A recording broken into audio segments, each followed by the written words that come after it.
The other thing that you talked about on BrownsFilmBreakdown.com, pure progression reads versus coverage reads. Why should people pay attention to that? Why is that important? Yeah, it's like a big league wide thing going on right now. It's actually a funny thing in my opinion because you know the idea of pure progression, which is like here's the first guy you're looking at, the second guy you're looking at, the third guy you're looking at, the fourth and fifth, and there have been really good conversations around this from guys who have played in different sorts of styles throughout their career. So the idea is that here's your first, second, third, fourth, and fifth read versus some offense structures um, lay it out where it's like, hey, if you get open coverage, meaning split safeties, we like to go to this side first.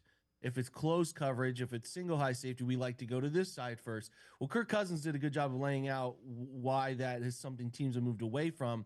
And I think Kevin O'Connell in Minnesota answered this question really well as well, which is that's tricky when teams disguise coverage way higher at a way higher rate than they used to.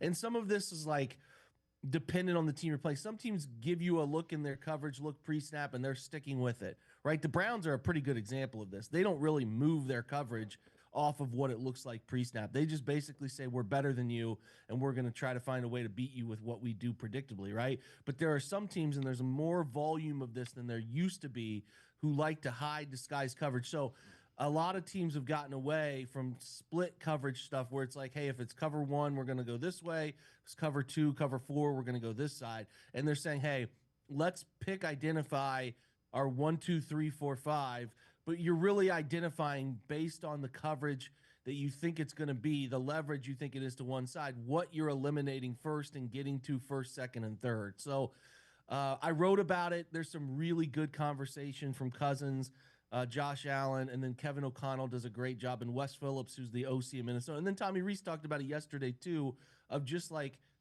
you want to understand how tricky it is to play quarterback, go listen to these guys talk about it because you got to be able to process and identify things so quickly. And really, what they want to do with schematic stuff in the NFL these days is like give you a layout of a concept, but also put something within that to give you an answer if the defense does something you don't expect. So the progression stuff, pure progression stuff is good. It has a place, and I think teams are doing it. But I do think that there's a little more um, gray area to that you have to navigate in terms of like it's not drop back and 1, 2, 3, 4, 5 every time. You barely get sometimes to 3 or 4 with how much time you have in the pocket. So you really got to make sure when you identify your best options within a drop back, you have eliminated the ones that have no chance while also getting to the ones that do. That's what makes it difficult. So pure progression is what you should be doing. I do think though the ability to identify where your number one is within the pre to post is what identify or sorry, what makes the best version of these quarterbacks in the modern game. Yeah, it's probably the biggest challenge for young quarterbacks as well because pre to post is that.